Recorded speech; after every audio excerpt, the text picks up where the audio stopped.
Olá, seja bem-vindo mais uma vez à nossa jornada de lições. E eu quero te convidar para fazer parte desta turma tão abençoada, onde nós compartilhamos a palavra de Deus. Mas antes de começarmos, não se esqueça de deixar o seu like, de se inscrever no canal e de também compartilhar essa mensagem. Porque quando você compartilha, o YouTube entende que ela é relevante e assim você me ajuda a abençoar mais pessoas. E hoje nós vamos continuar falando sobre heranças espirituais. Mas eu quero te convidar mais uma vez a não somente a compartilhar, a deixar o seu like, eu quero te convidar também a comentar, colocar aqui nos comentários se essa palavra está te abençoando. Eu percebi que tivemos muitas visualizações, mas o pessoal esquecia de deixar o like, de comentar. Então comente, coloca ali se essa palavra te edificou, se você está aprendendo algo mais com a palavra de Deus, se você está crescendo espiritualmente, que isso vai me alegrar demais. E não se esqueça de deixar o seu like, deixem o seu like, tá bom? Que pro YouTube é muito importante. Mas vamos lá, nós estamos falando sobre heranças, né? E eu tenho falado sobre a importância de nós compreendermos a herança tanto espiritual quanto a nossa herança genética, social e física, né? Aquilo que nós herdamos. E hoje eu quero falar de um personagem muito especial. E esse personagem é Jesus. Qual a importância da herança na vida de Jesus, no crescimento de Jesus e na construção social de Jesus? Então, hoje nós vamos estar falando rapidamente, porque nós estamos em aula, né? Então, eu quero estar dando sempre continuidade para que você esteja sempre acompanhando os vídeos. Mas antes de nós darmos início para falarmos sobre Jesus, sobre a construção social e genética de Jesus, vamos estar lendo um versículo. 1 Coríntios 15, versículo 15. Assim também está escrito: o primeiro homem, Adão, foi feito alma vivente. O último Adão, em espírito vivificante. No verso 49 diz assim: e assim como trouxemos a imagem do terreno, assim traremos também a imagem do celestial. Lembra que eu falei para vocês na nossa aula passada, né? Que é importante compreendermos que Deus deixou as leis, deixou aquilo que é natural para que nós pudéssemos compreender o que é espiritual. Por quê? Porque como nós compreenderíamos um Deus espiritual, coisas espirituais, se nós somos humanos, né? Então Deus deixou o exemplo de forma natural, na nossa humanidade, de forma de leis, de forma de estilos de vida, em formas de construções, para que pudéssemos também compreender aquilo que é espiritual. Então vamos lá, aqui fala que o primeiro homem, que é natural, foi feito alma vivente. E o último, que é Cristo, foi feito o quê? Em espírito vivificante. Então vamos lá, na nossa aula de hoje nós vamos tentar um pouquinho destrinchar sobre a humanidade de Cristo e também sobre a sua divindade, mas de uma forma diferente. Então Jesus veio em carne para o quê? Para nos mostrar a construção da herança. Por que nós achamos muito importante falar sobre herança, né?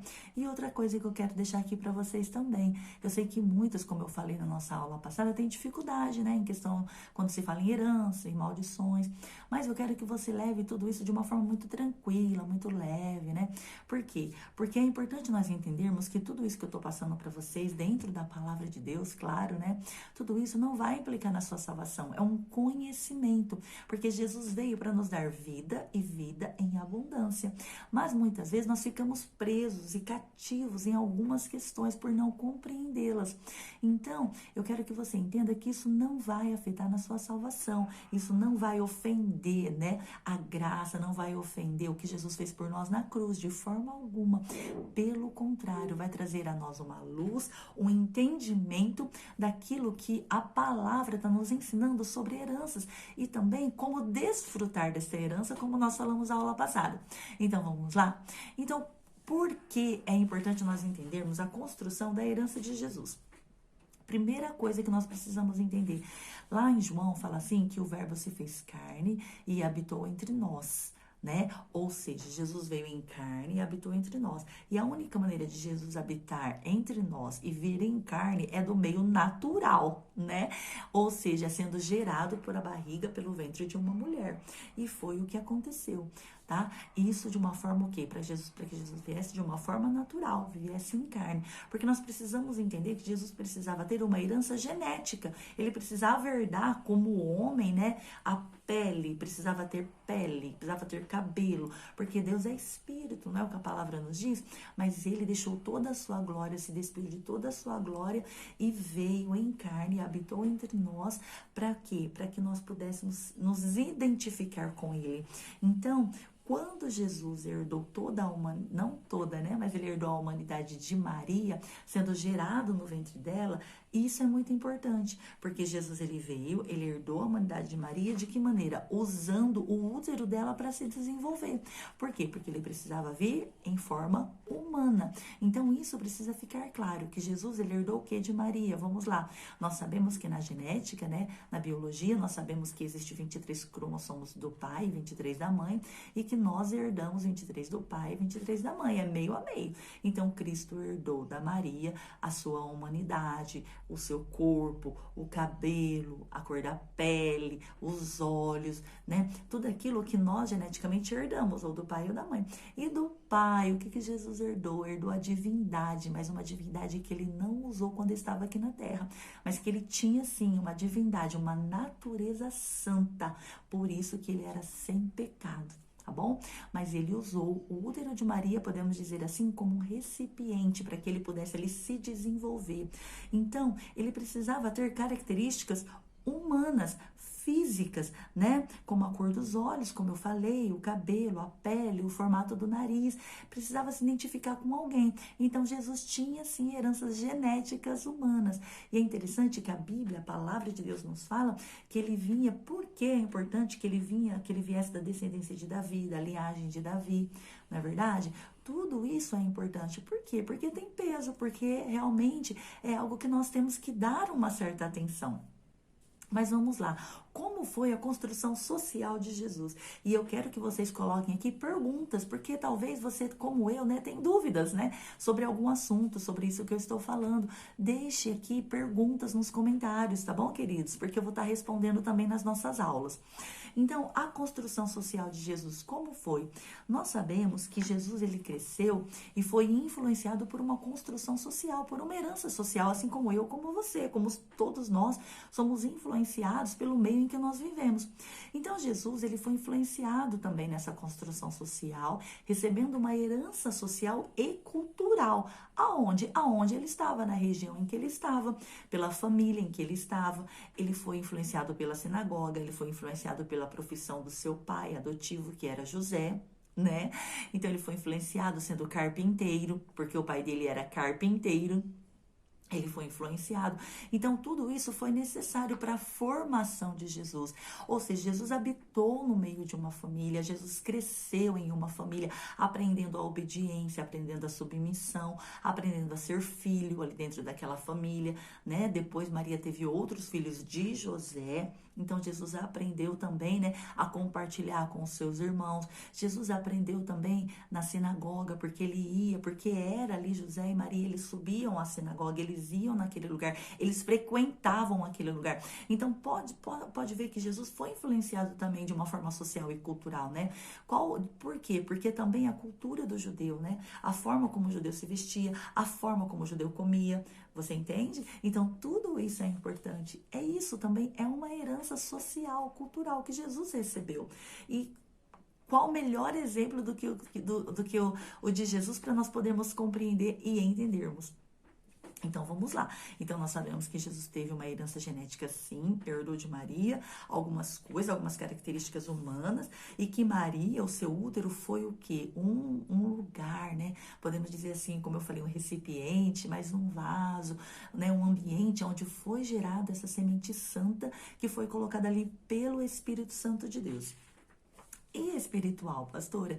Espiritual também, uma herança espiritual. Sabemos que Jesus começou seu ministério com 30 anos. E é importante nós entendermos que Jesus, apesar de não ter pecado, ele foi batizado por João Batista ali no Rio Jordão. Ele precisou passar por isso, como ele mesmo diz, para que se cumprisse as Escrituras e para nos deixar o exemplo do morrer em Cristo e nascer de novo, né? Um exemplo que nós precisamos também declarar, né? Nós precisamos também falar para todos e mostrar, né, diante de vários testemunhos, nós estamos morrendo, né, no batismo para o velho homem e nascendo de novo para Cristo.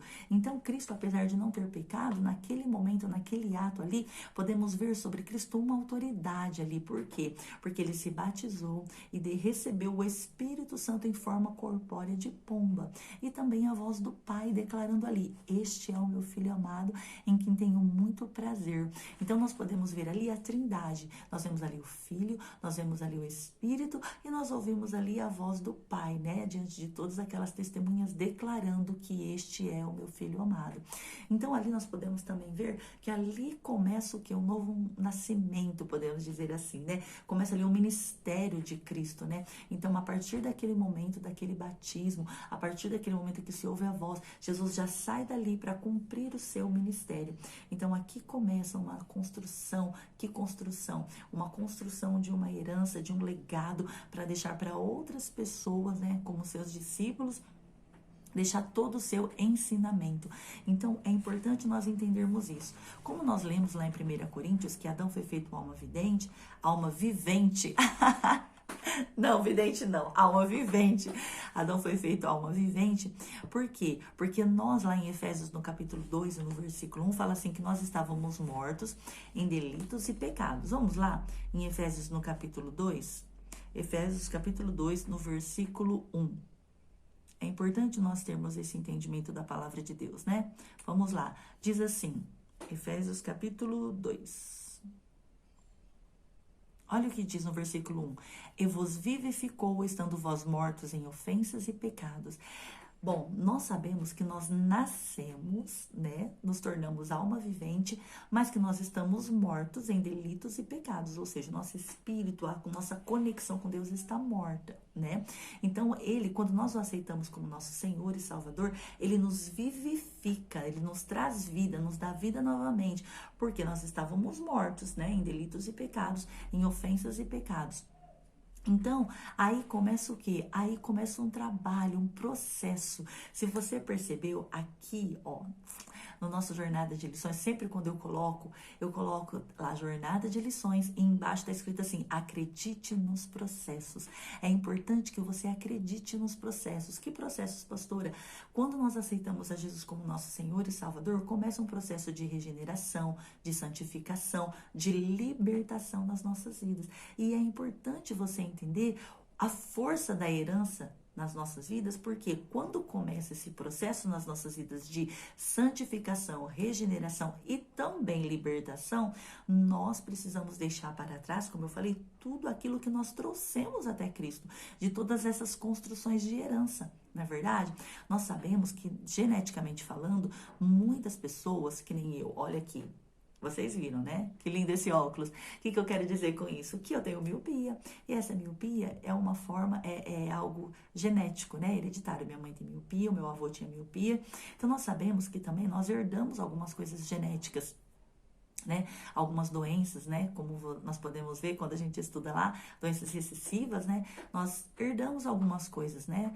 Então, nós sabemos que também na construção social nós trazemos todas essas heranças, nós trazemos hábitos, costumes, manias, estilos, tudo isso, né? Quando nós viemos para Cristo. E quando nós viemos para o Senhor Jesus e começamos a nossa nova vida com Ele, nós precisamos entender que nós precisamos agora nos parecer com Ele, porque se nós nascemos de novo, nós precisamos o quê? Estar mais parecido com Cristo, estar mais parecido, mais semelhante a Ele, porque Ele agora, né, é o nosso Senhor, Ele agora é o nosso Salvador. Então, é importante nós entendermos que começa aqui uma construção e um novo nascimento, né? Eu falei até no vídeo passado de nós aprendermos a falar de novo, a nos comportar de novo, a pensar de novo, tudo de novo, né? Porque Porque a palavra de Deus, ela é o nosso guia, ela é o que nos fortalece, ela é o que nos alimenta e também ela é o que nos limpa. A palavra de Deus nos limpa e nos prepara para ir morarmos no céu. Mas para isso acontecer, nós precisamos estar dispostos ao quê? A deixar toda essa herança, toda essa carga, todo esse peso, todo esse trauma, tudo isso que nós viemos o que? Carregando. Esse processo de libertação nas nossas vidas é importantíssimo. Por quê? Porque quando Jesus morreu na cruz, morreu ali no nosso lugar para nos dar vida e vida em abundância, ele morreu para que nós pudéssemos ter uma nova vida em todos os sentidos. Vida física, vida emocional e vida espiritual nova, em abundância. E nós precisamos valorizar tudo isso. Não é verdade? Então, nós precisamos o quê? Entender que se nós começamos uma nova vida com Cristo, nós precisamos dar continuidade a essa nova vida, não fazendo o quê? Não voltando às práticas do pecado. Olha o que Efésios fala. Lá no versículo 2, no mesmo capítulo que nós lemos, em que no outro tempo andaste segundo o curso deste mundo, segundo o príncipe da potestade do ar, do espírito que agora opera nos filhos da desobediência, entre os quais todos nós também antes andávamos nos desejos da nossa carne, fazendo a vontade da carne e dos pensamentos, e éramos por natureza filhos da ira, como os outros também. Mas Deus, que é riquíssimo em misericórdia, pelo seu muito amor com que nos amou, e estando nós ainda mortos em nossas ofensas, nos vivificou juntamente com Cristo. Pela graça sois salvos. Olha só, nós somos salvos pela graça, Jesus nos vivifica. Então, se aqui está falando que no outro tempo nós andávamos no curso deste mundo, nós éramos influenciados pelo príncipe deste mundo, nós éramos influenciados pelos pensamentos deste mundo, andávamos segundo os desejos da nossa carne. Como nós temos que nos comportar agora? Agora, com Cristo Jesus sendo vivificado, nós precisamos ter uma nova vida. Pastora, e como eu vou conseguir me desvencilhar de tudo isso? E é aqui que também entra uma questão, né? Que muitos falam sobre quebra de maldição. Então, eu preciso quebrar tudo isso? Não, né? Como a nossa amiga, irmã em Cristo, pastora Tânia sempre fala, não é você que quebra, porque é a maldição que te quebra, né? Não, é tudo aquilo que a Bíblia nos fala, sobre confissão, sobre arrependimento. E é sobre tudo isso que nós vamos tratar aqui. Nós vamos falar sobre confissão, sobre arrependimento. E é isso que liberta o homem. É você confessar os seus pecados, é você se arrepender e é você deixá-los. Tá bom? Então, nós vamos dar continuidade às nossas lições. Eu achei importante trazer isso hoje, o nosso exemplo de Jesus, que é um dos maiores e melhores exemplos, que Jesus também teve, né? Essa importante herança genética, social, mas que ele era e é santo, né? Ele não permitiu que nada disso do mundo, né, exterior o contaminasse, para que ele pudesse morrer pelos nossos pecados, deixando para nós um exemplo maravilhoso, que nós também, depois que aceitá-lo como nosso Salvador e Senhor, nós também conseguiremos viver uma vida santa e uma vida reta na sua presença. Então, continue comigo, continue participando, seja aluno, se inscreva nesse canal, venha fazer parte, deixe aqui nos comentários a sua pergunta, a sua dúvida, para nós estarmos dando continuidade a esse assunto. Ok? Por hoje é só e eu espero você na nossa próxima jornada de lições e acredite nos processos, porque se você talvez já aceitou a Cristo como Salvador, mas tem passado por muitas tribulações, lutas, dificuldades, aflições que ainda te perseguem, que ainda te atormentam, que você fala, eu já aceitei a Jesus, mas você ainda não sabe o motivo, venha participar dessas aulas, que você vai compreender, você vai entender o que está acontecendo. E o Espírito Santo de Deus vai iluminar a sua mente e vai ser libertador para você, ok? Então, Deus abençoe a sua vida e até a nossa próxima jornada de lições.